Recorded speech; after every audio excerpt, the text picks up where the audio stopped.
Hi friends, ఈరోజు మీకు టమోటాతో ఒక సింపుల్ రెసిపీ చూపిస్తున్నాను. టమోటా సూపు అది ఎలా చేయాలో, వాటికి ఏమేమి కావాలో అన్నీ మనం రెడీ చేసుకోవాలి. టమోటాలు ఒక 4, ఆనియన్ ఒకటి, బిర్యానీ ఆకులు ఒక 4, 2 దాల్చిన చెక్కలు, 4 పచ్చిమిర్చి, 4 ముక్కల అల్లము, అలాగే తెల్లగడ్డ కూడా ఒక 4-5 రెబ్బలు వేసుకోవాలి. అవన్నీ మనం మిక్సీలో వేసుకొని మిక్సీ పట్టుకొని రెడీగా పెట్టుకోవాలి. ముందుగా టమోటా ముక్కలు మిక్సీ జార్లో వేసుకొని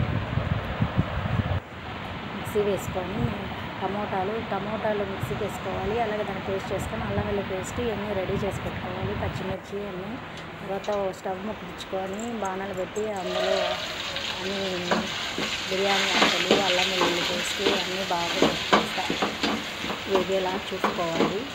బాగా వేగిన తర్వాత అందులో టమోటాలు ఆల్రెడీ మనం పెట్టుకున్నాం కదా, ఆ పేస్ట్, నెక్స్ట్ తగిన ఉప్పు, తగిన సాల్ట్, తగిన పసుపు అన్నీ రెడీ చేసుకొని టమోటా మిక్సీకి వేసాం కదా, అది వేసి దాన్ని బాగా కొంచెం వేగేలా చూసుకొని ఆ తర్వాత తగిన ఉప్పు, సాల్ట్ అవన్నీ మనం సపరేట్గా పెట్టుకున్నాం కదా, అది కూడా ఇందులో వేసుకొని బాగా కలుపుకోవాలి.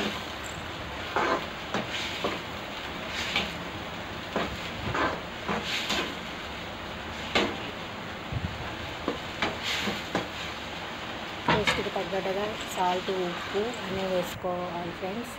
అలాగే ఇది బాగా మరిగిన తర్వాత దానిలో కాస్త తగిన వాటర్ వేసుకొని బాగా కాస్త మరిగించుకోవాలి. మరిగిన తర్వాత మనకి ఇంట్లో ఎప్పుడైనా సరే చట్నీస్ అవి లేనప్పుడు ఇట్లా టమోటాస్తో ఇట్లా సూప్ చేసుకొని వేడి దోశల్లో వేసుకొని తింటే చాలా బాగుంటుంది. ఒకసారి మీరు కూడా ట్రై చేయండి. ఇది ఒక సింపుల్గా ఎట్లా రెసిపీ చేసుకోవాలనేది చూపించాను. మీరు ఒకసారి ట్రై చేయండి. Okay friends, thanks for watching. Please subscribe my channel.